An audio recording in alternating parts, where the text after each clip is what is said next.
All right, everyone, we're going to go ahead and get started since we do have quite a bit of content to review with you all this evening. Thank you for joining us. My name is Kristen Collins. I'm the Vice President of Strategy and Business Development here at Ascension Illinois.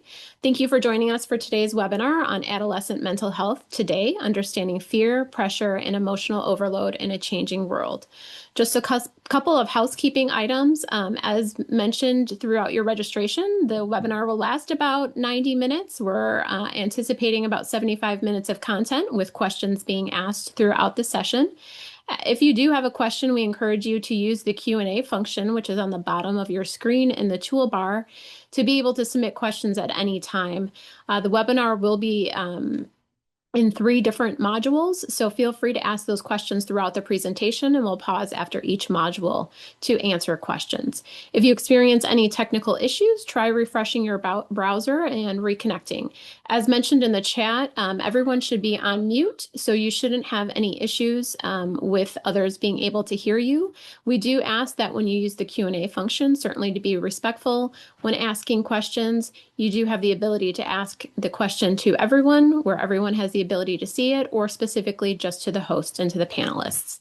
With that, I'm pleased to announce our panel of speakers for this evening. First, we have Jose Alcantara, who serves as a director of the Expressive Therapy Department at Alexian Brothers Behavioral Health Hospital. With more than 21 years of clinical experience, he has worked with many populations across behavioral health and hospice care settings. Jose holds a master's degree in art therapy and counseling and is deeply committed to trauma-informed, person-centered, and creative therapeutic approaches. Next, I'd like to introduce Brianna, also known as Bree Hewett, who's a licensed clinical social worker and obtained her Master's of Social Work at the University of Illinois at Chicago through the Jane Addams College of Social Work in 2017. She has worked in the School Anxiety School Refusal Partial Hospitalization Program at Alexian Brothers Behavioral Health Hospital for the past 8 years, with the past 5 years in clinical coordination of the program. Program treatment modalities focus on a cognitive behavioral therapy and exposure response prevention approach with the overarching goal of assisting patients to build overall tolerance for distress. Lastly, I'd like to introduce you to Cecelia Horan, who's our Director of Child and Adolescent Programs. Cece has worked in child and adolescent mental health and wellness for over 25 years. She moved to Alexian Brothers Behavioral Health Hospital 20 years ago to oversee their child and adolescent partial hospitalization and intensive outpatient programs. She co-founded our School Anxiety School Refusal program, which is still thriving. Additionally, 10 years ago, she helped develop and launch the first perinatal intensive outpatient program in the state of Illinois and the 5th in the country. She specializes in trauma, externalizing disorders, and family work. Dr. Horan is also instrumental in training students and new staff. She's committed to youth populations and their families. With that, I will turn things over to Cece. Cece? Hi, everybody. Welcome. We're so glad you could join us. This is a subject that's near and dear to all of our hearts.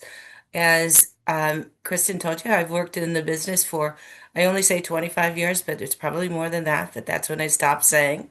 So I just want to give a little background before we jump into our program tonight. There's a crisis in adolescent mental health. I think it really was identified in 2021 that Children's Hospital Association, American Academy of Pediatrics, and American Academy of Child and Adolescent Psychiatry declared a state of emergency that was supported by the U.S. Surgeon General at that time, Dr. Murphy. So I think that we've all who work, or we all our parents, have noticed that our kids are in crisis. Most recently, everybody has supported this through articles in 2024 that mental health is, in the crisis, mental health is on the uprise. Close to 2 million kids in 2024 attempted suicide. That's a huge number. It's the second leading cause of death for youth 10 to 24, 25%. Kind of grim statistics.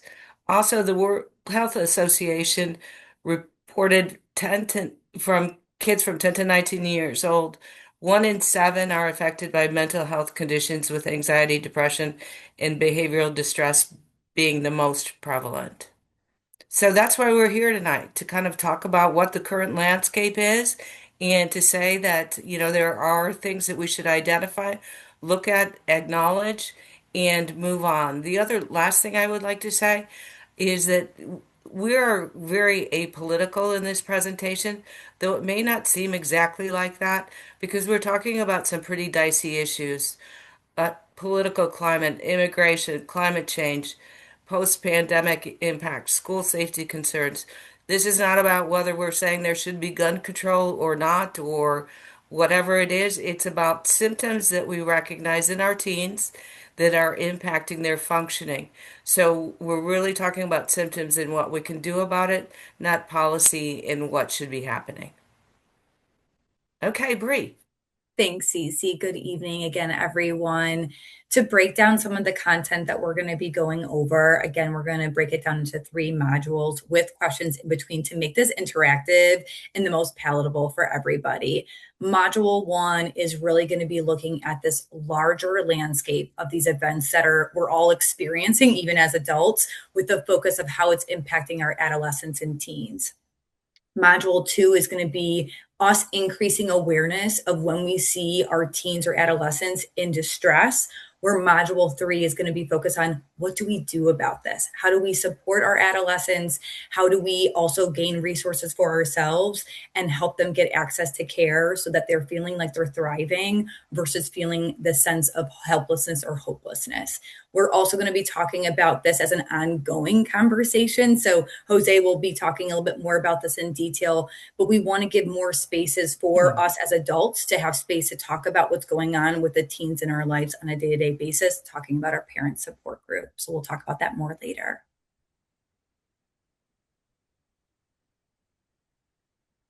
So Jose, we just can't hear you. You're on mute. And maybe we Thank want to you. jump back to the last slide. Kristen, sorry.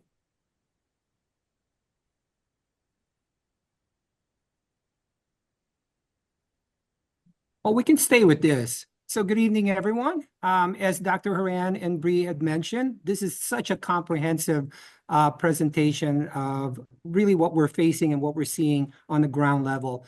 You all on the other side of the screen are much aware of this, and we hope through this partnership and through this conversation, we can bring some clarity, but also some perspective how to navigate and how to help our kids that are struggling mightily, and something that we've never seen before. So very honored to be part of this panel, very honored to be sharing this evening with you all, and hopefully this will bring some clarity at the end of the presentation.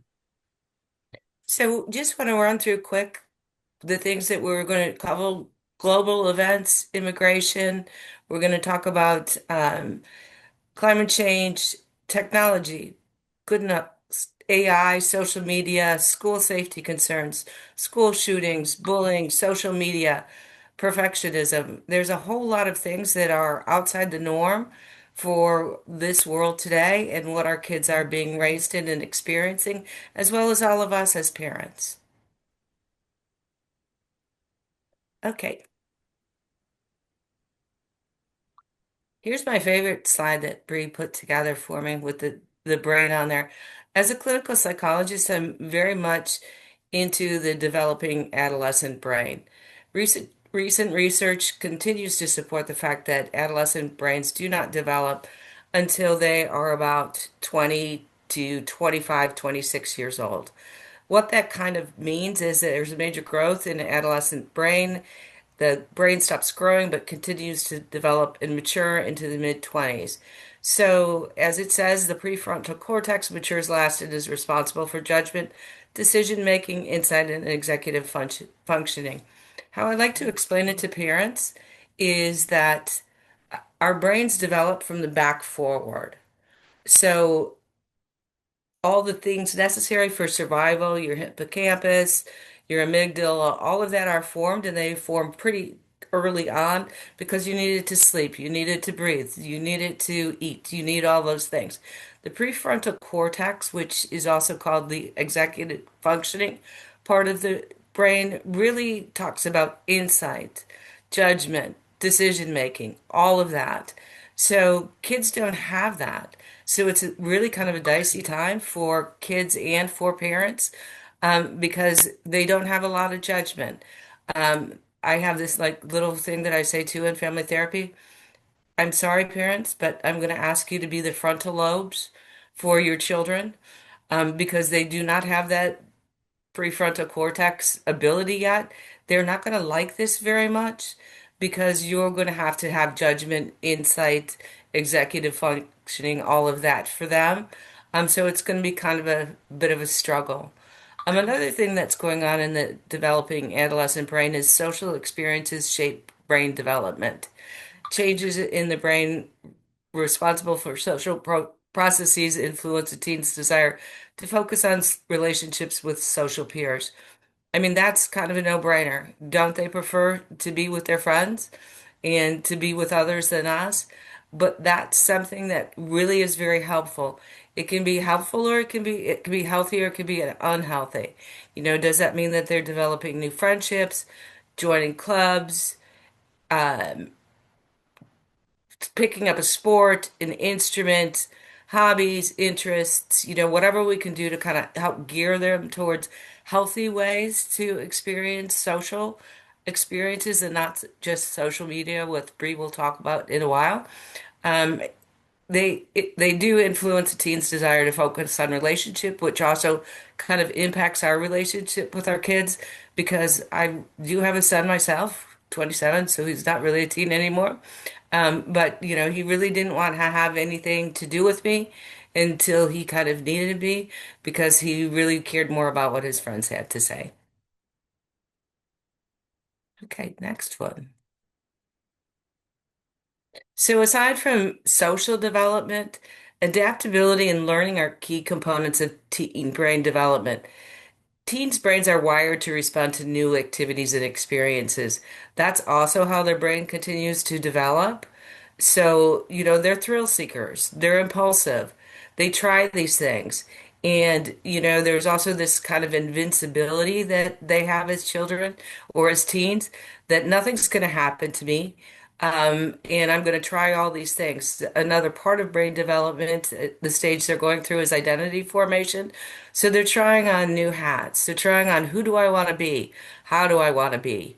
And that's very helpful because these activities strengthen brain circuits and helps brains mature.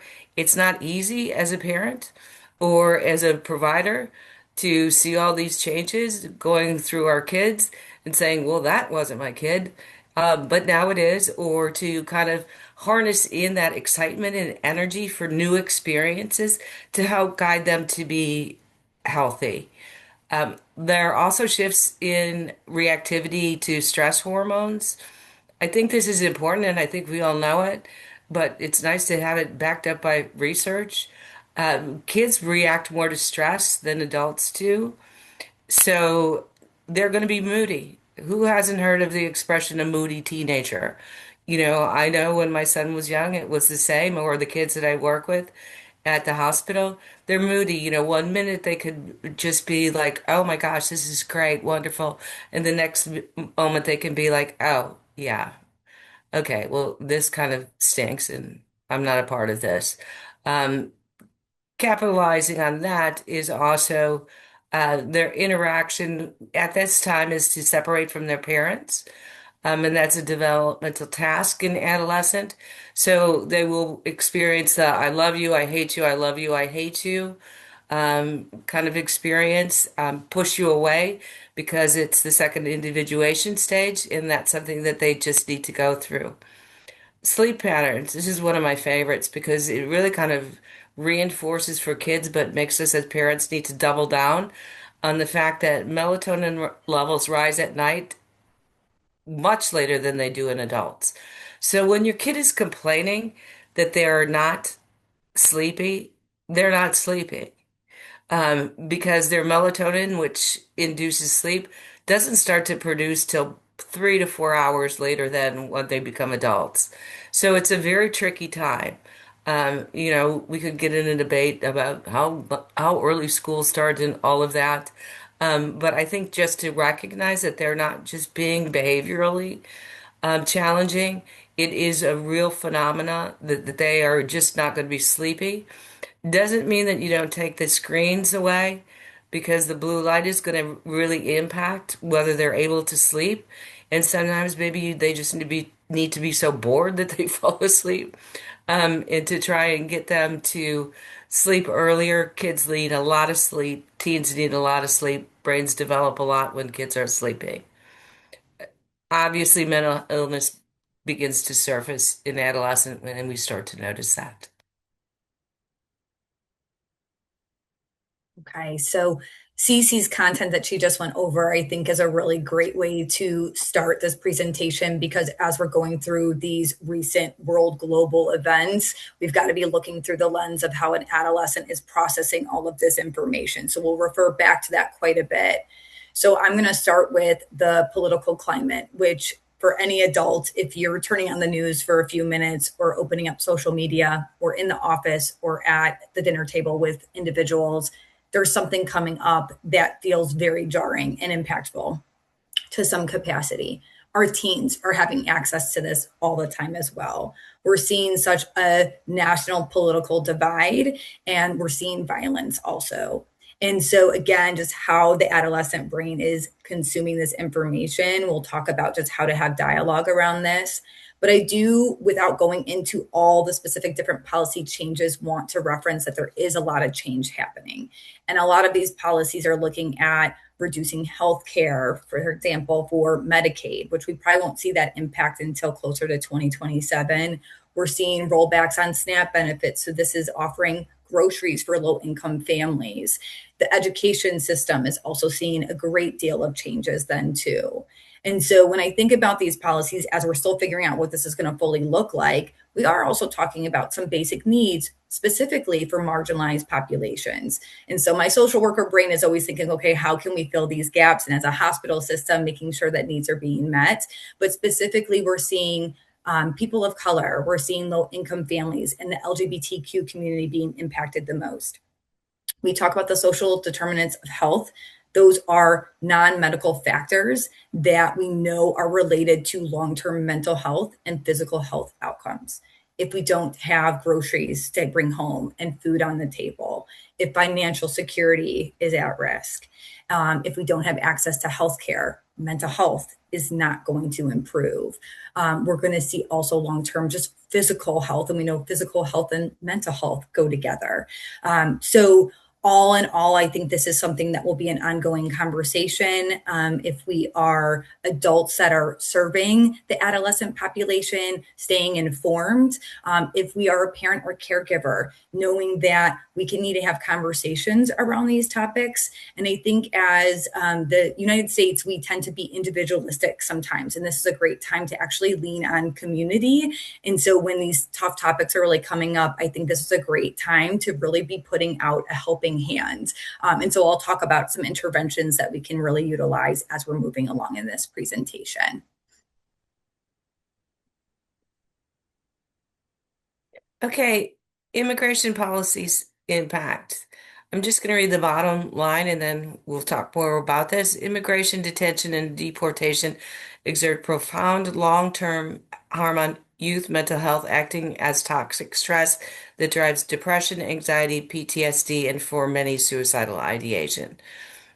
Again, apolitical, not getting into whether the policies are good, bad, but I'm just trying to, as we all are, point out some of the impacts it's having on our kids and teens. As the director of child and adolescent services at Alexian Brothers, I have really felt and experienced this with our kids. Our kids are coming in and saying, I'm afraid to go to school. I'm afraid that my parents aren't going to be home when I come home. I'm afraid that my parents, when they come pick me up, are going to be taken away because that's happened at schools. It's happened at kids that have come to our program schools. And so it causes a lot of severe psychological distress and disorders. Children are impacted by enforcement, including those in mixed status families. Often families face heightened anxiety, depression, withdrawal, and in some cases, suicidal ideation. There's also behavioral and academic disruptions. You know, kids and adolescents, they don't often have words or thoughts or feelings that they understand. Yeah. So they act out behaviorally or they withdraw academically. So we're seeing a disruption in academics, not just because they're not attending school, but also in acting out types of behavior. Um, of course, there's a financial and emotional strain that impacts the kid, but also the families. And toxic stress and development is rampant because if kids are separated from their parents or there's a fear of separation from their parents, it impacts their development. The other thing too, quick before we throw it to Jose, I think on all these, and we kind of said it in the beginning, but it bears reinforcing, is that this is not just what the kids are experiencing. This is what we all are experiencing. And the way we experience things as caregivers, as parents, as providers impacts the way that our kids and teens are going to experience things. Thanks, Cece. As if those are not enough, I mean, my experience working with adolescents, they don't get enough credit for really having some developing ideals. They're more well-informed about what's going on locally and globally, and the changes in the climate certainly is adding to this factor. Um, Not unusual for an adolescent to speak about maybe a grandma that's in Florida that's experiencing flooding and things like that, right? So this again can compound the ongoing stress that they're already undergoing. So from my perspective, practicing art therapy, I definitely see the correlation between the internal climate and the development of these adolescents and their mind and their body, but also the external climate, whether within their town or across the country. So this is definitely creating some new challenges and rapid changes that are being presented clinically in our programs. Next slide, please. Okay, shifting gears to post-pandemic impact. It feels like so long ago, yet feels like yesterday that we were all in social isolation with the pandemic. And now that we're back to quote unquote normalcy, we are seeing that there are still long-term impacts of the pandemic on our adolescent teens. And so to kind of do a refresher of some of those impacts, we went from parents and caregivers going to work and our teens going off to school with the social isolation recommendations. The home life system had to all be blurred. So boundaries of going to school, well, now we're all in the same household. Parents are also having to work from home. And then the school structure and that stability and ability to get access to that learning material in a way for our teens to really grasp those concepts, that was halted because we had to be doing e-learning and engaging in a different format. For school anxiety, the way that I'm kind of thinking too, we have pre-existing conditions. We might have someone who has a generalized anxiety disorder, a social phobia. The last thing I would ever recommend for them clinically, obviously, would be to isolate and stay at home. But we had to do that for safety and health measures. And so now that we're back into the school system, we're back to what we call normal lifestyle, we are still seeing significant impacts and gaps in learning. And it's probably going to take some time for our teens to catch up. As Cece mentioned, with just overall brain development, teens are working on their ability for self-identity. But if they didn't have those social interactions for a pretty large period of time, again, it's going to look different. Social activity and engagement really was shifted to screen time, social media. That was their way to connect. And so we'll talk about this a little bit more, but if someone has an anxiety disorder and they can engage from their bed or their bedroom, why would they want to what would be the motivation for them to really engage in real life? And so we've seen a significant uptake in school avoidance, difficulties and distress engaging in social relationships effectively, academic gaps. I could go on and on about this. And then not only that, but during the pandemic crisis, we had probably parents and individuals, loved ones who had a chronic medical condition. And there might have been just loss that is happening on so many levels. And so just a lot of factors that kind of go into play. The last piece that I really want to focus on, and that doesn't just equate to the pandemic, is that we see and have some research that there's accelerated brain development because of the pandemic. I would argue that's happening for really any of the topics that we're talking about. Accelerated brain development seems like it's a good thing, but it's not in actuality. We want our children and our adolescents to have a slower pace of learning. This allows for flexibility and openness and receptiveness to learning. When we speed up that process, it's really a survival instinct. And so what we see is that they might be performing really well in kind of more of a chaotic experience, but when it comes to being able to regulate and manage long term, we're going to see some deficits. We also know that if there are adverse childhood experiences, the pandemic being one of them, that we also are going to see long term increased mental health concerns and increased physical health concerns. So just notes to kind of keep up. And in summary for this slide, we just need to give some patience and grace. Our teens might not be lazy and they might just be really overwhelmed with trying to catch up to getting back on track with everything. And I know if there's any teachers or school support staff, like I'm sure you guys are seeing it quite a bit. So really just giving grace and patience and giving it some time. School safety concerns impact. I think that this is something that's covered quite a bit on the news and it has been just touching all of our lives, and not whether it happens at one of our schools that we know or across the country. Um, School shootings are scary, and not just for with the school that happens, but for all of our kids. I was sharing with Bree and Jose, like I can remember because I'm old enough to have had to, in my Catholic school when I was in third grade, have to do bomb drills, shelter drills, and we would have to go in the hallway and put our heads between our hands and tuck our knees up. And that was scary. It's even more scary to think of the drills. We had a live shooter drill at Hoffman at one point, which we didn't know it was actually a drill because something got tripped. Anyway, so I was literally hiding in an office with my staff during school staffing, and the police broke through the door. And as soon as they came through the door, I had a rifle pointed at my head, and I could see the little red dot coming. I can't even imagine what that experience is like to children and adolescents. Survivors are 68% more likely to have a psychiatric diagnosis with higher rates of depression, anxiety, substance use, and PTSD. There's elevated antidepressant use for years after somebody's involved in a school shooting or witness to it. Students often experience lower test scores, higher absenteeism, and increased risk of needing to repeat a grade. And there's also physical health links. Traumatic stress can manifest physically as somatic symptoms and chronic fear, and it's linked to cardiovascular problems.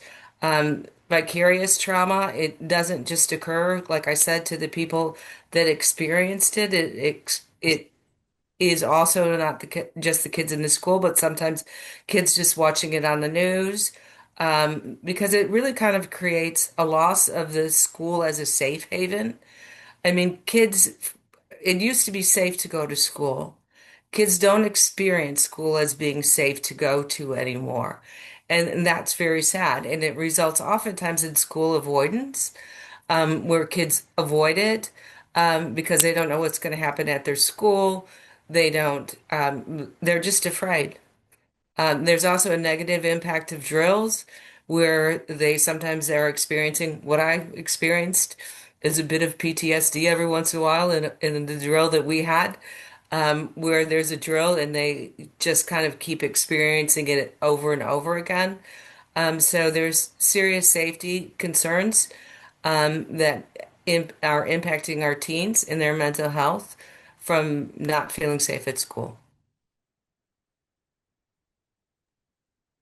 Okay, the next few slides are really going to be focused on social media. And if depending on if you're a parent or caregiver, I think sometimes we deem social media as just awful. And I do want to stress that social media is not all bad or all good, but I am going to talk about the concerns just as there aren't always these guardrails or parameters to keep teens safe.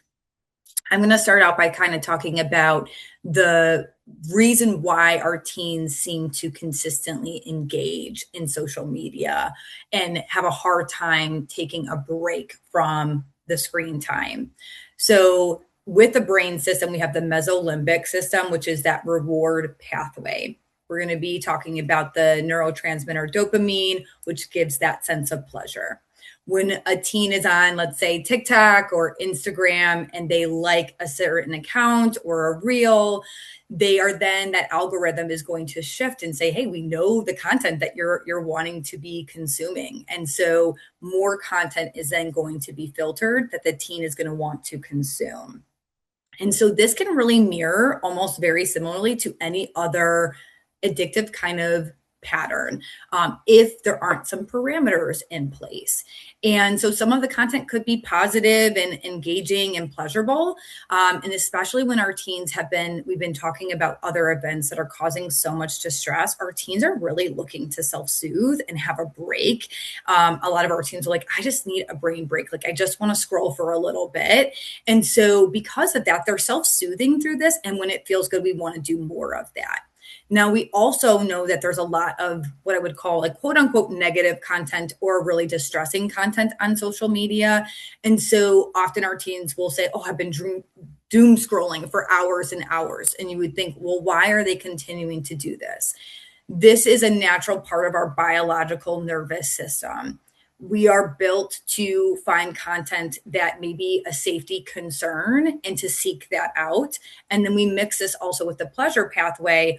We're seeking out concerning information, and we're also looking then to counter that with something pleasurable. So we're going to see this constant loop going on and on and on.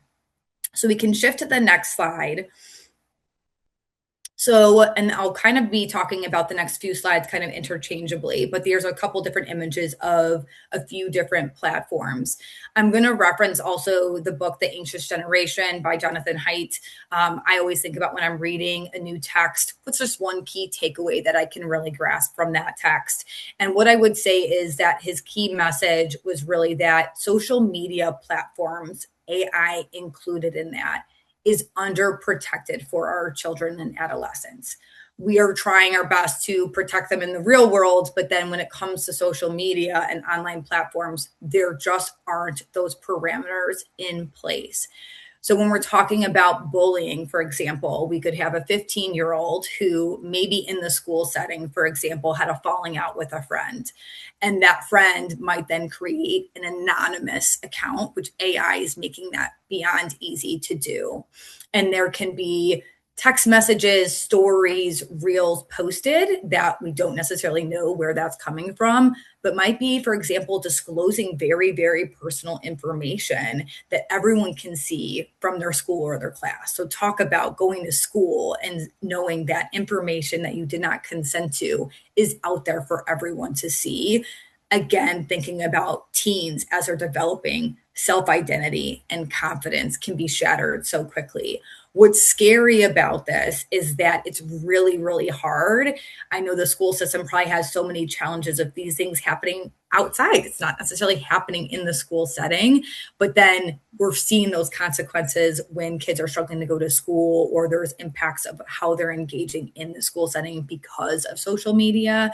But it's really hard to track unless you get a screenshot or you're able to save that. But for example, with Snapchat, it disappears quickly. It's really, really hard to capture what's really happening. So overall, kind of going back to what the Anxious Generation text is talking about is, one, we really need to be looking at what are our teens having access to? How am I able to regulate and monitor that? How am I able to engage them in conversation so that if there is a concern coming up, we can figure a way out to intervene? And there also is a space for us as professionals and adults to also advocate to make sure that there are some maybe more guardrails in with some of these social media sources. And so we'll shift gears to the AI component.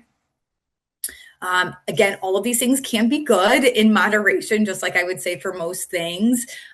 So when we're talking about AI, so a couple of references like ChatGPT, for example, can really create a space for a lot of creativity. But also I've had a couple patients who, because they're so avoidant and they're so distressed and they're having a hard time regulating on a day-to-day basis, and then trying to catch up with all the academic overload, again, thinking about the pandemic in mind and trying to figure out how to navigate, managing the social aspect and academic rigor.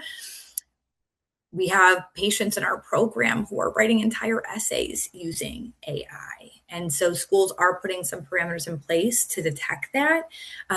But we're also seeing a gap in their learning ability because they're able to rely on some of these sources. Another piece is this is a newer format. And I've also done some research where we know it's going to get more intelligent over time.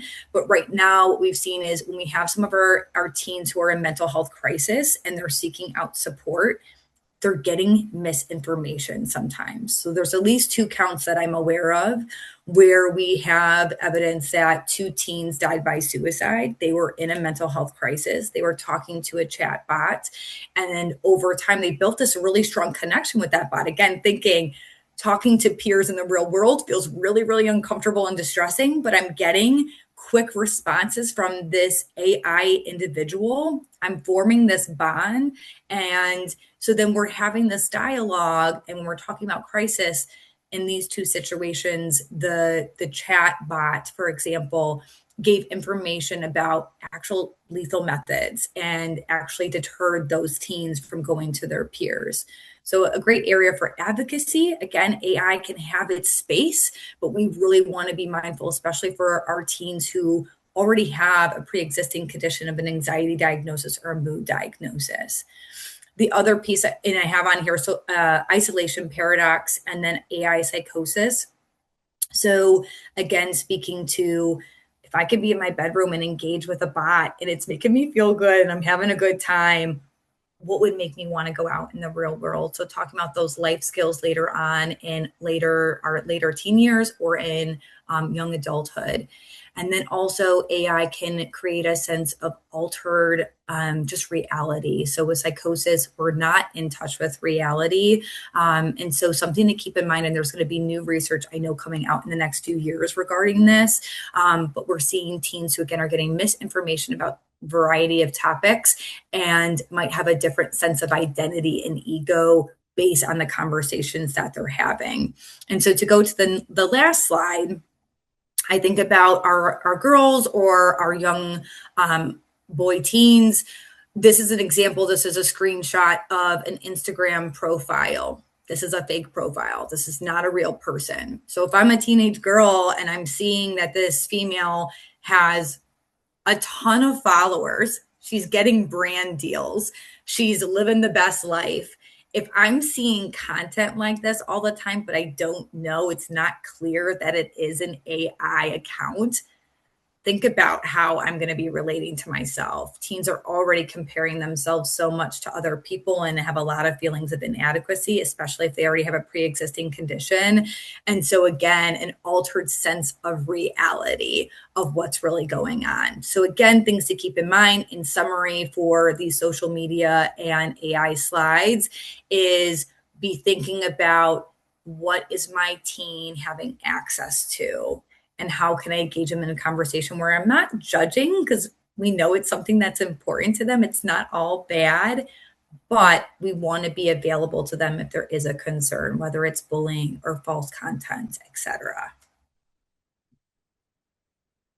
And then in summary, so with all of the topics that we've already discussed, then we have what I'll say, quote unquote, the normal stressors and pressures of life. A lot of our teens, are seeing what it looks like to be able to become an adult. And I will have my patients or clients state, I'm not ready to be an adult and navigate the world. And there's a lot of pressure to, I've got to get a good job. And to get a good job, I have to get into a good college. To get into a good college, I've got to get straight A's. I've got to be in AP classes and honors. I've got to be in all the activities. And so there's all of these pressures that is, whether it's real or perceived, that they're putting on themselves, and they don't have the skill set really to manage this amidst all of the other topics that we've already discussed, let alone home life stressors that might be occurring. So kind of going back, if we know that our parents are having to work different shifts, then a teenager might be taking care of other siblings. There might be someone who's navigating a chronic health condition, and just what that role looks like for that teen might look very different from one to another. And so when we talk about perfectionism, this is really a byproduct of they're wanting to have a sense of control and to avoid any more discomfort. And so we see teens really striving to do more and more when they are really burning themselves out. And so sometimes I will hear parents say, like, my teen is just lazy. Like, they used to be doing so well and functioning in all these areas, and I don't know what happened. It's because they're navigating so much, and they might not have the skill set to navigate it all. And so what we are starting to see too, with all of the things we've talked about already, is that some of these later teen kind of checkbox marks that we want them to achieve, such as driving, that's like deemed a risky, safety risking behavior or skill set to learn. They don't have that scope or margin to take on that new task because of everything else they're having to manage. In addition, adults, parents, caregivers, we're overwhelmed with all of these things too. And so I often see that parents might say, well, I'm just going to drive you to practice. I've got to do all of these things. So the opportunity for that teen to build tolerance for distress might be missed, which is understandable. But if we're doing that all the time in different areas, if I'm helping my child write an email to their teacher versus working with them to write that email, again, we're missing an opportunity for a skill set to be gained. The last thing I will say before we wrap up these slides is that I sometimes will use an analogy of like a water dam, which is a really strong structure. It's meant to be a water reservoir to prevent flooding. But in extreme conditions and without routine maintenance and skill sets being fine-tuned, it's going to break down and erode. And so this is an example that we want to be thinking about, that if our teens don't have that skill set, we're not checking in and regulating, or as adults, we're not modeling for them how to attune and take breaks, it's going to be really hard for them to do that too. So there's a lot of opportunity for us as clinicians, professionals, and as adults in their lives to think about how we can meet that gap and help them thrive.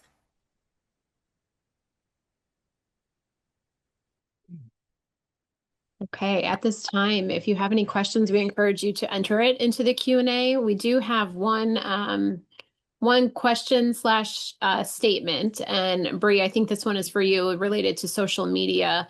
We have someone who says that they're also concerned about adults who are developing relationships with children and luring them from their home. So I don't know if you have any advice related to that.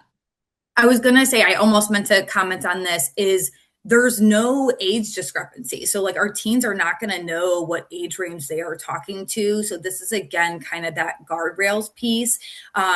This could be something that, one, if there's someone specific, like, we can always follow up with them after this presentation. But there are a lot of different applications for parents and caregivers to be putting on their child's devices to be monitoring and to shut down access. Now, we then get into this hairy part about teens want to have privacy and boundaries. It's kind of like going into their bedroom, like that's their safe space. But we do with social media, this is a very valid concern. And so it's a big piece where I think that parents and caregivers need to look at some safety protocols to have access to that, and intervening earlier on. If they're saying, hey, I'm going to get picked up by a friend, are we having conversations about who that person is? Are we meeting that person then too? Again, Cece's mentioned the brain development. Our teens are not going to be able to filter out, is this a safe behavior? And they're going to be more prone to take risk-taking behaviors. So in short, there are ways to put some parameters on there. We aren't necessarily going to go through all of them today, but can always follow up on this piece just to make sure we're putting those guardrails in. Perfect. Thanks, Bree. We do have a couple of questions in the chat. So one is, how can you help a child that has been abused mentally and physically and get emotional every time a male figure tries to tell them something right? And I don't know if that's something we'll address later in the presentation or if anyone wants to address that now. I can jump in on that one. So it's very complicated in the relationship between traumatized kids and parental figures is very complicated. They don't trust adults. They don't trust that they're not going to get hurt, and they just don't trust. At the same time, you have to be a disciplinarian at times, and that they have to follow rules and they have to do certain things. So, it's a very deep question. So I will answer it very superficially, understanding that I could probably talk to whoever wrote this question for 2 hours about this subject. I would kind of like to know what the relationship between the child and the male figure is. How do you create safety in that relationship when it isn't surrounding a disciplinary issue so that then the child will feel more safe? And you can kind of forge that relationship.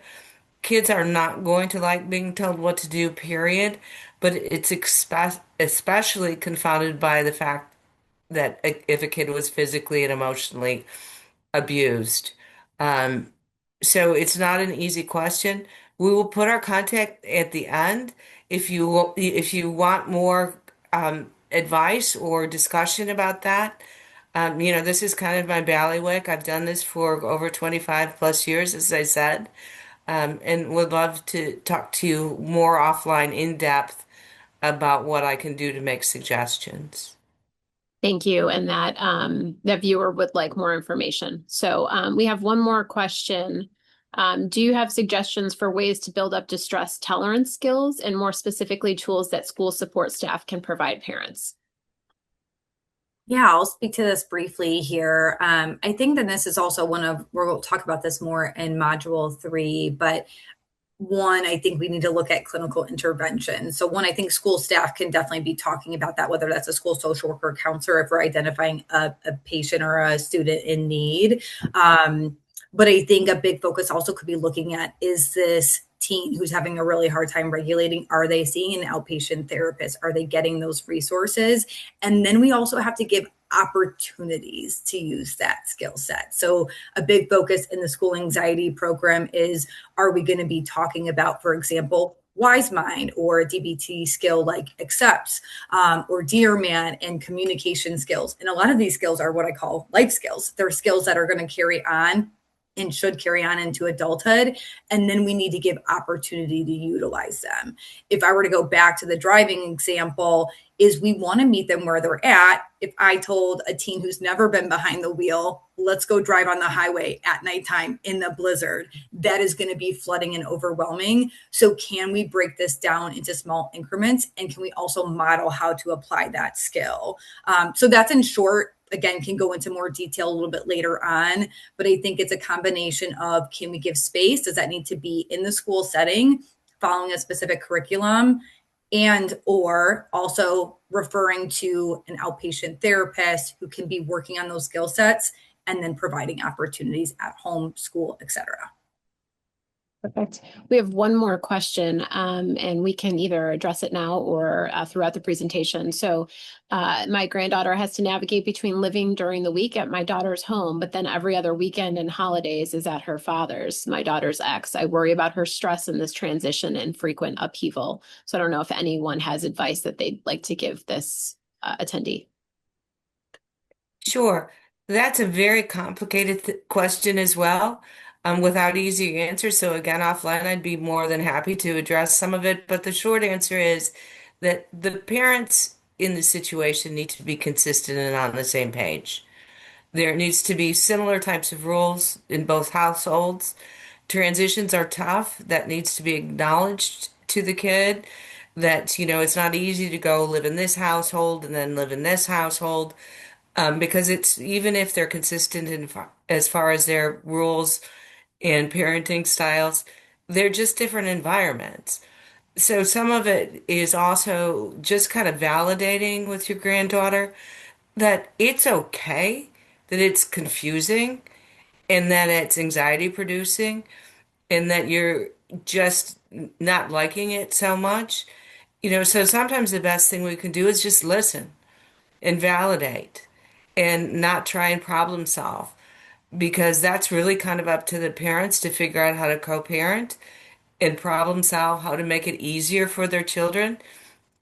Sometimes they're not willing to do that because they're still too angry at each other and they don't put their kids' needs first.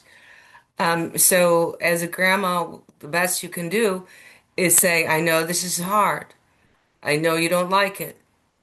I wouldn't like it either.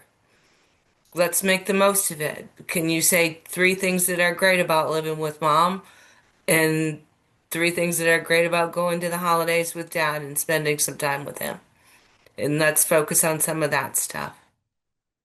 Perfect. Thank you. Last suggestion or question, and this is probably for you, Jose, and it might be in relation to that question that was just asked, but any suggestions on the use of art or music to help with their emotional needs? Oh man, we need to set Oh, another he's gonna take the rest of the time. they invited an artist to be part of this panelist for a good reason, I promise you. There is hope. There are practical, natural solutions to all of this. I'm just blown away because of all the intersecting factors that we're all experiencing and observing, right? But yes, the answer is yes. But there's a very distinct understanding what art and creative expressions can offer. And as many of our Bree and Cece have mentioned before, a lot of these changes that we want to see take place to counter a lot of these push from just a constant inundated kind of stressors, it has to be practiced by both sides, the child and the adult. But I prefer to maybe hold back on my feedback on that question until my turn so I can expand on that with the slides that are coming. He has some great pictures. Perfect. All right, let's go into the next module. Okay. Oh, it's my turn. So it's my turn. So I'm going to be very brief because a lot of these topics, I don't know about you guys, I'm beginning to really feel it in my body, right? So in short, our kids and ourselves, all right, we encounter strong emotions, right, and feelings. I just want to make note that emotions are necessary, they're valid, and they're part of our DNA. They're part of our, ability to have survived for hundreds and thousands of years. That's never going to change, no matter how advanced our society is now, with AI and everything else that our panelists have mentioned. We are very, very primitive. And the challenge is this, right? There's no T-Rex walking around to try to eat us up, but the perceptions of threat is still relevant. And that's true for our adolescents, compounded by, as Dr. Horan mentioned, the developing brain, right, and developing body, right, and the fast pace of the society. So the fear and anxiety are both relevant just based on how they're perceiving their reality and what they're facing. It's noted here that fear is based on what is happening in the present moment, but also the anxiety, which is like that twin, right? It's the anticipatory. And that's built in. I mean, they need to have those perceptions and those lenses. Unfortunately, it's oftentimes produce a flawed responses just based on what their experience and their history is. But I want to make a point that these emotions are valid and necessary. And maybe the first step, since a lot of the Q&A questions are going back to what can I do in an immediate sense, right? We need to do a better job understanding that there is tremendous value in validating these emotions. Say less and be present. I'm going to share one example that came to mind. This happened years ago. There was an adolescent girl that was getting discharged, and she was in my art therapy group. And let's just say her name is Susanna. So I make a note whenever an adolescent is getting discharged, I just asked, like, hey, Susanna, can you tell us after 4 weeks, what's the difference between Susanna now and Susanna maybe 5 weeks ago? And she didn't hesitate. She said, you know what? When I came to this program, I was really mad because mom told me we were going to McDonald's, and instead I was taken to be evaluated. Unfortunately, that happens a lot, right? Parents are not truthful, operating based on their concern. Anyway, so she started our program, and she was very, very angry and very, very scared. And the very first group that she was placed in was in the expressive therapy group in the gym. So you can just imagine, big room, tons of kids, and there she is. She shared how that first hour, she didn't want to participate. She was curled up, fetal position in a corner. One of the expressive therapists that was running the group checked in with her and recognized that, she's not going to participate, and pretty much just left her alone. 4 weeks later, when I asked the same adolescent, Susanna, what was the impact? Was there anything specific that really helped you really turn it around? She cited that first hour. She cited that first hour where the therapist just left her alone. And for her, that was very, very important and needed.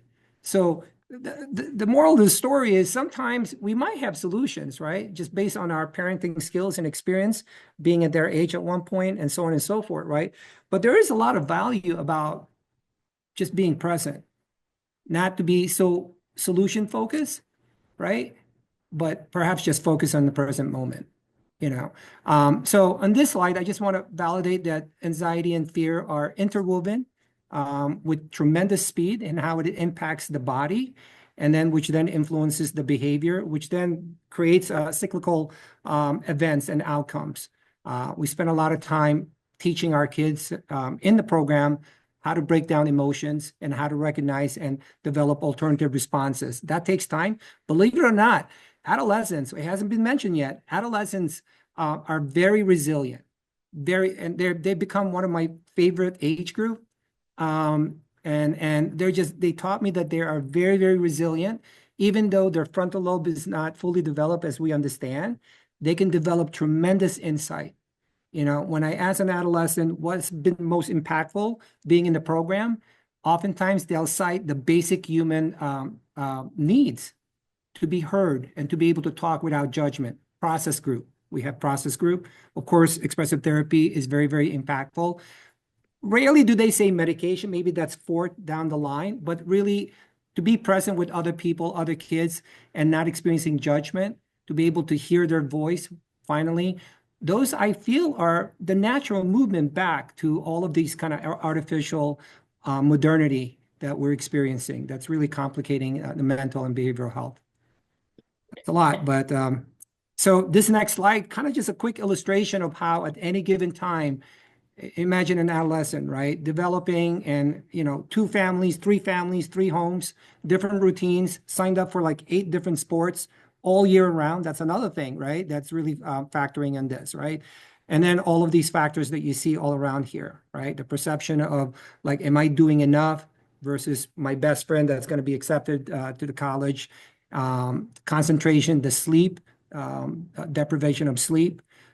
And adolescents, as you all know, they don't eat well, right? So from my perspective, I feel like, we can get overwhelmed just based on where to go, right? Where to go. But I think I like to keep things nice and basic. Start with the foundation of getting good nutrition, right? Develop that routine to counter some of these factors that you're seeing on this slide. Next. Okay, presentations of distress. So this gets kind of at some of the meat of what we're trying to help with, which is how do we recognize when a kid's in trouble and we need to do something? Before I get into the obvious presentation of distress, I always like to say to parents, caregivers, people that work with kids, you know your kid best. So you know when something's unusual and when something's not unusual. It will look very different in every single kid. So some it may be frequent complaints of illness or gastrointestinal issues. Some it may be they're tired. Some it may be that they have lack of pleasure. They used to be a great soccer player. They don't want to play soccer anymore. They are shutting down or being non-responsive, and they used to be chatty, frequent or compulsive texts or calls to parents to pick up or seeking reassurance that they will be okay. Bree's kind of familiar with that, running the school anxiety school refusal program. Um, so before I get into the last ones, you need to know your kid's baseline and their baseline of behavior.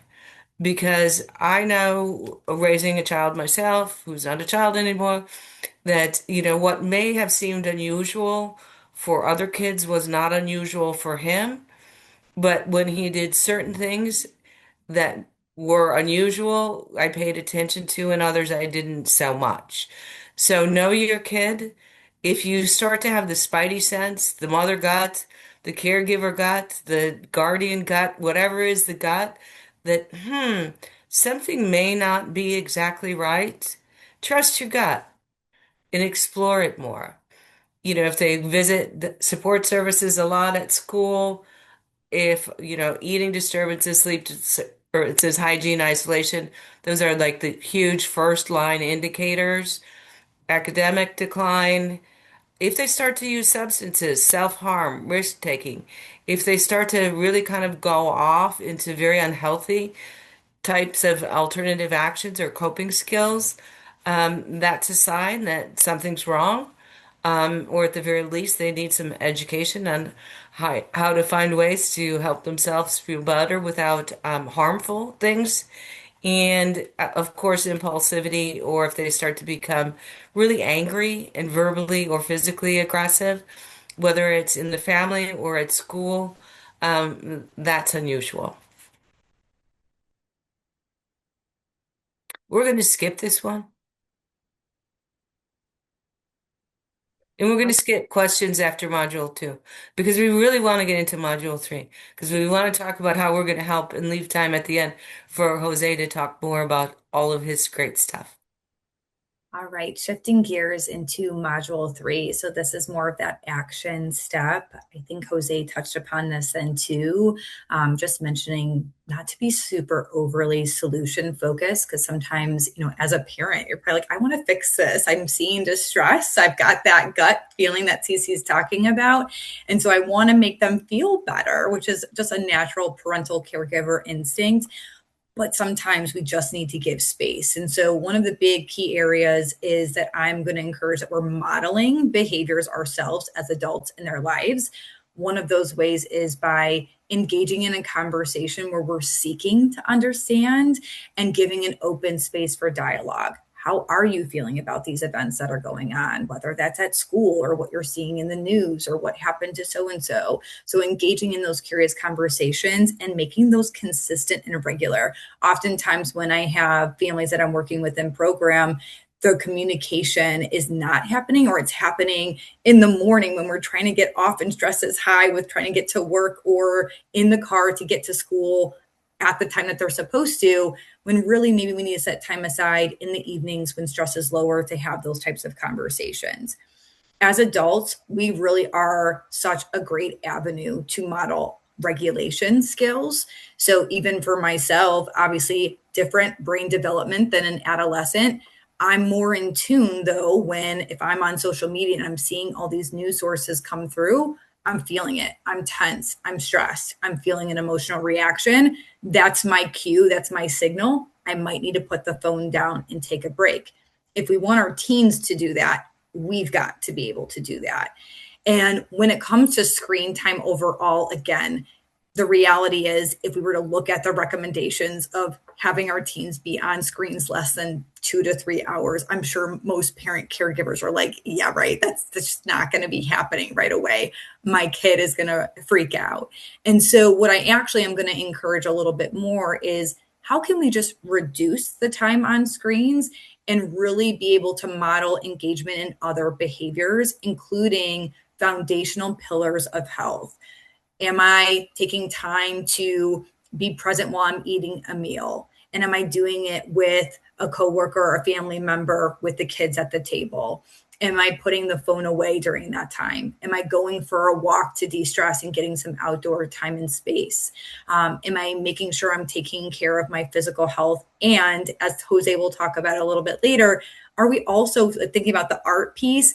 Are we implementing times for joy and pleasure that don't have to include the screens? And so we can model that with our day-to-day actions. I also think that as adults in teens' lives, we have a great opportunity to show them that we make mistakes too, that we are not going to manage our emotions perfectly all the time, but that we can have conversations around that. Also, when it comes to emotional regulation, as we've talked, everything going on in the world is impacting us as well. We want to be mindful about having age appropriate conversations and boundaries of how we're expressing our emotions. So if I am talking to a teen and I'm like, oh my goodness, the world is really like, I don't know what's going to happen, I'm spewing out my own sense of hopelessness or helplessness. Imagine what the person across from me is going to be experiencing too. We can still validate the experience of what's going on with also showing that we're regulating our emotions and talking about it at an age appropriate level. We don't want to also be overly positive because that can diminish what they're experiencing depending on the situation or stressor. But we also want to be mindful not to engage in comparative suffering. So sometimes I will hear parents say, well, when I was younger, I was able to handle all of these things. Life is different. It's not worse or better or easier. The difference is, though, that our teens have access to these cell phones and these screens and are getting access to all these things going on much more so than we were previously. So it's just different. If we talk about that in that same way of what we dealt with versus what they're dealing with, talking about them just shutting down is what's going to be happening. And again, we're missing an opportunity to really come alongside them. So just being mindful of how we're having those conversations. Two other points or a couple more points that I want to state actually is one, access to care. So when we're talking about teens that are really starting to not being able to function, is looking at the clinical resources that we can get them access to. So talking about whether that's individual therapy, whether that is an IOP or PHP program, where they have a space not only with clinicians, but also with teens going through the same thing, gives a ton of space for them to feel and understand that it's normal to experience what they're experiencing. They're not alone in that process. It gives space to help increase awareness if we have an adolescent that's experiencing a great deal of physical symptoms of anxiety, to understand and have the language around that. So then we can intervene with adaptive coping skills and strategies. So clinical interventions have a big key piece here then too. For parents and caregivers, it's looking at also being mindful of our own stress level, but making sure we're not over accommodating, because we do still want to look for opportunities for them to build distress. But again, with all the factors we've talked about, their stress levels are really, really high. And so we might have to break down some of these larger life accomplishments that we want them to achieve, but meeting them at the level that they're at in the moment. Example for driving might be, again, looking at, I'm going to drive us there, but you're going to drive us back when I'm not as rushed. And then just want to reiterate, really focusing on when everything is going on in the world, it's really, really easy to feel like there isn't an action step that we can take. But again, this is leaning on community. So our teens are aware of what's going on in the world. This could be involving them in, can we volunteer and can we give back to our neighbors? Can we volunteer at a food pantry? This makes them feel like they have a sense of control in the grand scheme of everything that's occurring. Okay. How to talk to teens about hard topics. Most of it is baseline, what Brie already said. It's how to talk to kids, period. So just want to reiterate that the things that I find to be the most helpful are connecting, being present, listening, not judging, asking questions. Some of these questions are great. What worries you most right now? Where do you feel safest? What helps even when it feels a little overwhelming? Remain curious. I think that that's one of the greatest things. It's not just about what's going right, what's going wrong, but what's interesting to you. I have a game I play with my son at the airport where we make up stories about the people that are passing by us, and we have like all kinds of like little plays that we say, and it's just kind of stimulates both of our curiosity. What they need to hear is it's okay. Again, it's about validation. You don't need to feel this way. It's okay not to have a direct or specific solution. So what helps is what Bree has talked about, not reassurance. It's not all going to be okay because it's not all going to be okay. Grief's a very difficult thing to talk about with teens. And I think that one of the things that has helped me and as I'm suggesting is it's going to come in waves. It's not like the old Elizabeth Kubler-Ross where it goes through these stages of, first you don't believe, then you get angry, and then you get guilty. It all comes at all different times. So just acknowledging where a kid is at and ask them, how can I help you right now in this moment to help you get through this? The biggest thing is to make it feel safe for the kid to talk about things that are difficult. Because some families, conflict resolution is avoidance, denial. Make it safe for your kid to be able to say, hey, I'm scared, I'm worried, this is what I heard, or this is what happened to me at school. I always am a proponent of asking open-ended questions. When a kid gets home from school, how many people have said to their kid, how was school? They go, fine, right? That's the answer that you always get. So I adopted the three question theory or approach where it was like, tell me one thing that made you happy today, one thing that made you sad or scared today, and one thing that was funny today. And my son got to know that those were going to be the three questions. Sometimes when he was chatty, we'd get into it and it'd be fabulous. And sometimes he'd walk in, throw his backpack down, hang his coat up, or throw it on the floor, whatever. And then he would just be like, happy, blah, blah, blah, blah. Sad, blah, blah, blah, blah, blah. Funny, so and so did this. And then he'd walk up to his room. But at least you're setting the expectation that there should be connection and presence and transition back into the house.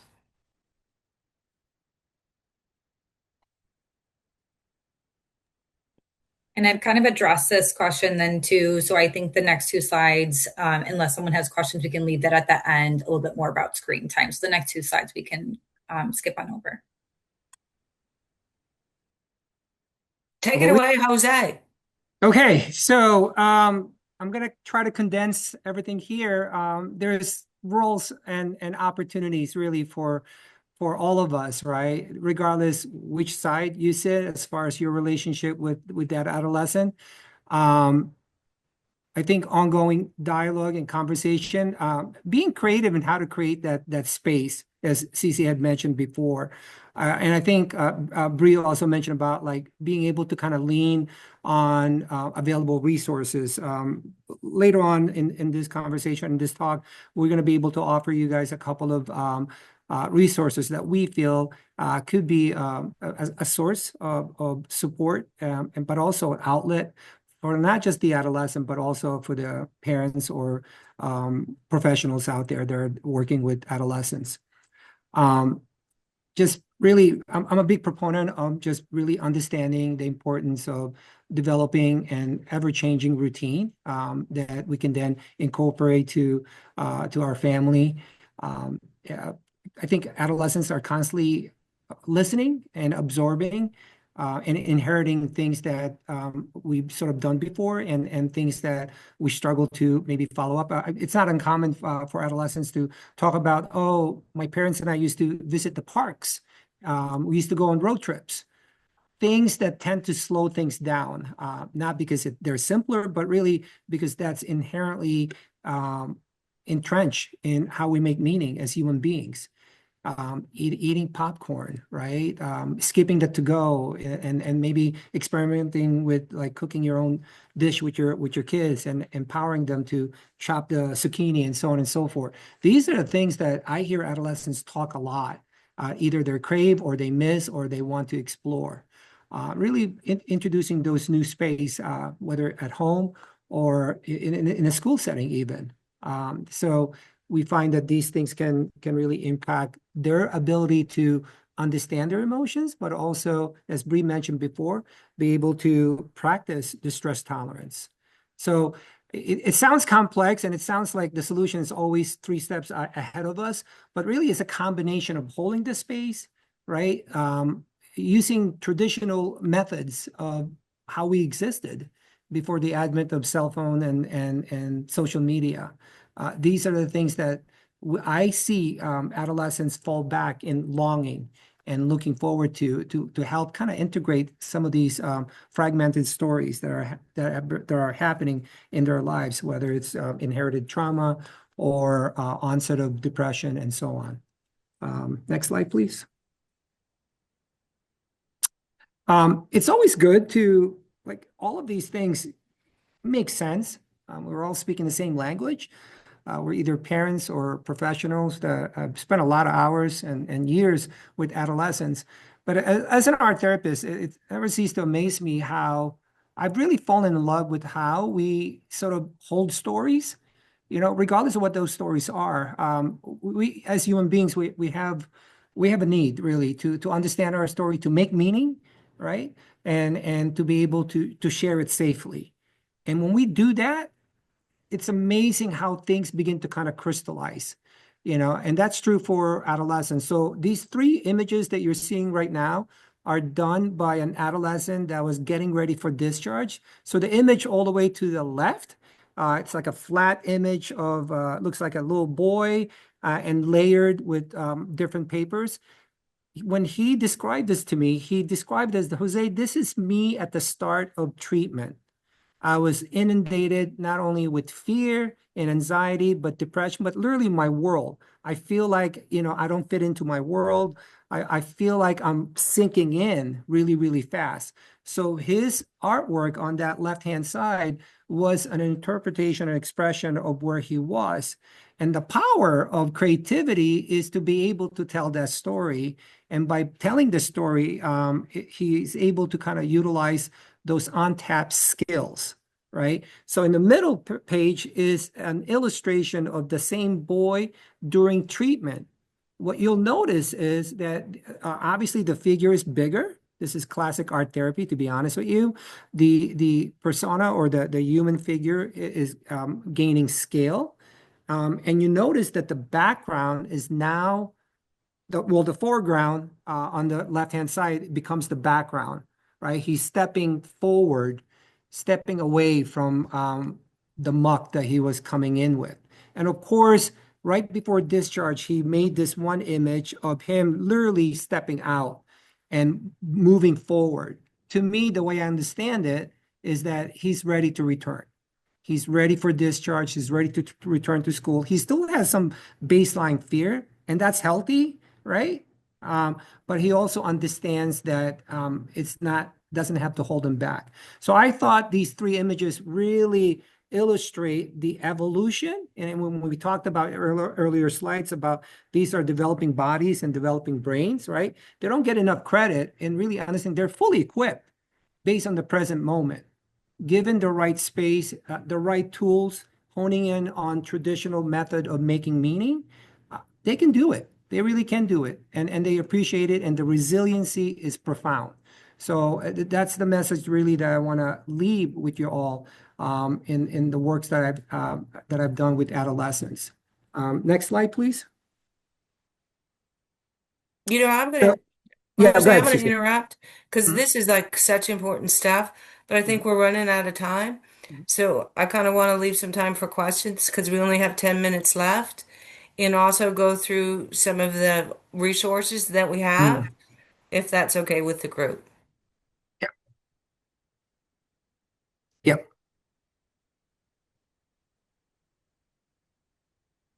Okay, so we're here for you all, and we're all in this together. And it takes a village, as they say, hokey as it is.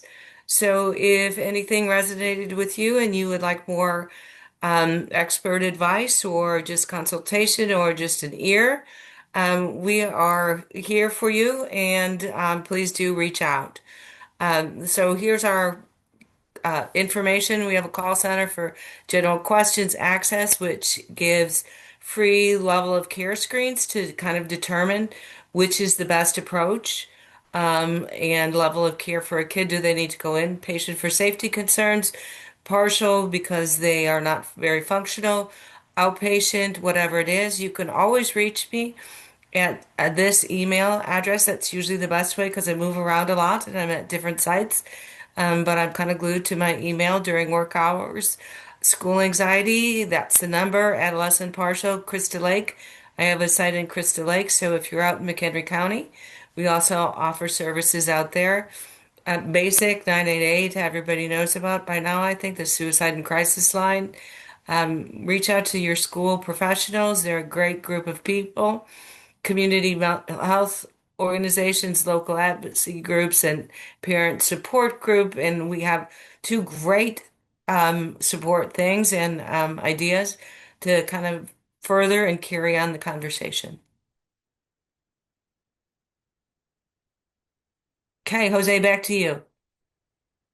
All right. I just want to quickly share, and this will be forwarded to you via email. Just reach out. But we do have a parent caregiver support group. These are rolling dates. It's twice a month. The dates are as such. The next one coming up is March 4th. We touch on many different topics. We have facilitators and therapists, experts in their field to really, hold that space. And it's open. Right now, the registration is you just have to email me to be able to add you to our email list. Hope to have a more efficient way of really registering, but please take this information down. It might be something helpful as we talked about resources. The other one that I really, really want to advocate and promote is we're blessed to have these resources. We have Community Open Art Studio that is based at our hospital at Alexian Brothers Behavioral Hospital at Hoffman Estate. Now it's offered once a week, 4 times a month, and it's open for any community members. We have an age limit of 8 with some supervision. This is a great way. When we talked about like, where do we start? How do we sustain it? What are some of the solutions? What are some of the skills that we practice? I can go in depth maybe in next presentations about why this is just not like crafts and make some pretty pictures. These are really modeling some of these responses to these challenges that we just noted in this presentation. So please consider or share this with someone that you might feel can benefit. Okay, we do have a couple of questions, so thank you all for a great presentation and very engaging with lots of great content. One comment and question was, how can you support a teen when there is a time constraint? So for example, you're at a medical director or medical doctor's office and the teen starts to ask for time to regulate and you give them the time, but once the time is over, the teen is still not compliant. Any questions or thoughts on that? Yeah, I can speak to that. This just sounds like a really anxious, probably kiddo. And so their fear response is totally kicking in and that anticipatory anxiety before the event. And actually, more time is probably not going to help them regulate. So we probably want to talk before an appointment, if it is every time they're going to a doctor's office, about what is so scary, depending on the age range, and then talking about interventions to kind of swap out what their brain is focusing on. So it could be something as simple as a distraction. I talk a lot about DBT tip skills. And so I have warheads in my desk office drawer. And so if we have something even like sour, temperature change, that can really kind of change what they're focusing on, bringing something pleasurable to an unpleasurable event. There's a lot of different things I could talk about, but for the sake of time, we need to give their brain something to focus on to give them a sense of control rather than staying stuck in their head. And there's probably going to be a buildup of those physical symptoms. And they're going to go into, as Jose has talked about, fight, flight, or freeze. So they're going to shut down and want to stay home in their safety space. So that's my short version. Let me know if there's any other questions on that, but really giving something to focus on would be key. Yeah, let me just add to that real quick. Because if it's particularly a kid on the autism spectrum, this is huge for them to go to any medical procedures or any medical appointments or whatever. One of the things I was taught by one of our experts a long time ago was sometimes creating storyboards before you go to an appointment or a medical procedure is helpful so that a kid kind of has a visual that they can look through flashcards, storyboards, whatever it is what do we expect? What's going to happen when we walk in the door? What's going to happen when we're in the appointment? What's going to happen when we have to give a shot? So that they're rehearsing. And to Bree's point, it's not that anticipatory anxiety. You're trying to normalize it and make it much more expected for what's going to happen. Perfect. We do have two more questions, which I think we have maybe just enough time for. This question is from a middle school social worker. How can I best support students who are grieving the loss of a staff member when I don't yet have rapport with them? What skills or approaches would you recommend to help hold space effectively in that moment? Can I comment on that one? I mean, the complexity of how we develop and advance in age and all that kind of stuff, right? There's a lot to be said about, developing some sort of like memorial, like something visual. And again, I'm just thinking fast on this one. Maybe a picture of that faculty member, and maybe allowing student bodies to, on schedule, to be able to offer like a poem or a quote or a flower or whatever. Like, again, at the end of the day, they look for those human, access, right? So it's interesting how we sometimes fumble on how do we respond when we don't have a rapport. We can always tap into, well, how do you typically respond as a human being, right? Provide that space, or like a memorial, so to speak, right? If that Right. makes Like, sense. Yeah. what do you miss about so and so? Right. Right. Are you comfortable talking about it? Would you like to talk about what you miss about so and so? I remember, Sharing what I miss about right. And the having them write a person. letter, having them write a letter. I remember Right. doing that in one of the groups that we ran, and adolescents were literally 2 inches from the desk surface, and they were just writing away. That provides an outlet and a validation, right, of the emotions and the grief. Thank you for that. Okay, last question. How can I best support a student who's experiencing anxiety in regards to coming to school and feeling disconnected with certain teachers as well, which has led to an increase of absences? So, Bree, this might be a question for you with your school anxiety, school refusal. Okay, how to find the unmute button. So one, I think too, like I always think like education awareness, so like what's going on and why is this maybe happening? And so if there is specific teachers in mind, why is there feeling like there's a disconnect and feeling like we're not having a relationship that we're feeling as comfortable with? So if we have that knowledge set, then we can focus on one, is their perception in touch with reality? So I think from like a CBT or cognitive behavioral therapy approach, can we work on some cognitive flexibility skill sets? But then also really helping our teens. Again, they struggle with problem solving and that executive functioning that we've talked about. So as a support staff is saying, hey, how can I help break down what feels really, really overwhelming to you about school? So if it's, let's send an email because you're overwhelmed, you missed a couple of assignments, because that happens all the time with school avoidance. We don't go one day, didn't do those assignments. We're nervous to go the next day. And a lot of our kids think these teachers are going to be so harsh on them and yell at them. And that's just not always what's happening at all. And so helping them problem solve and navigate and have those conversations. But we have to first understand the context of where this kiddo is, kind of the lens that they're thinking through. And I really would say focusing on problem solving, and then we're modeling how to do that skill set because they don't know how to do it likely on their own. That then reduces anxiety. And then we can, of course, talk about different skill sets to help them regulate their nervous system. So talking about those physical symptoms. I could go on and on about this, but that would be my short version to that question. Perfect. Thank you, Bree. Appreciate you all and sharing your expertise and knowledge with us this evening. As we all mentioned, we are here for you. So there's a quick QR code. If you didn't catch any of the numbers that we had previously, I will send that information in an email tomorrow along with the survey for this presentation. We do have a QR code just to quickly get to our website, which has information about all of our services. We're here for you. We have a call center number, which is listed there at 855-383-2224. And we offer free walk-in assessments. So if you know someone or or you are someone that could benefit from our services, please don't hesitate to reach out, and we're here to support you. So thank you all for taking time with us this evening. Hopefully you found this beneficial, and we look forward to connecting with you again soon. Have a good night, everyone. Bye-bye. Bye.